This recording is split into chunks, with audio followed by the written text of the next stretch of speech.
Hi all. So this video is regarding how to connect two routers with each other by using serial cable and serial ports. So for this I am going to take two routers, suppose 2811. Now in this fresh router there is not any serial port. Two fast Ethernet ports via LAN port are there. So we have to install firstly serial ports in it. So how to install the ports? Open the router,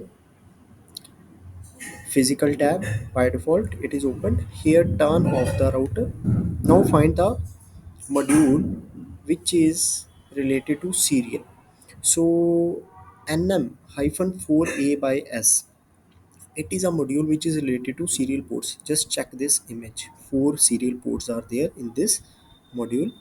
Similarly, there is NM-8 A by S. There are 8 ports in this module, and these are serial ports. Here it is written the description, the 4-port asynchronous synchronous serial network module.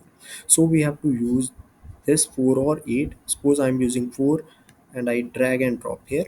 Now turn on the machine. Similarly, go to the next machine, do the same task, turn it off.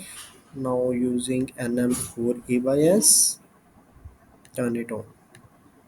Now which cable we have to use? Go to the cable connections. Here is the this cable,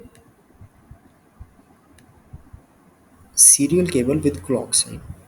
Kindly use this and go to router, select the port and go to another router, select any serial port. Now this is the serial cable and it is being used to connect two routers. In WAN, wide area network, all the routers are being connected with serial cable and serial port.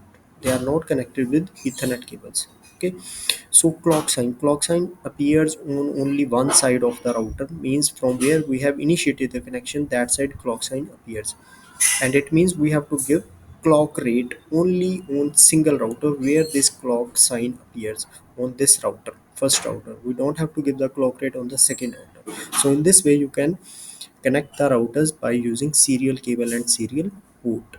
Thank you.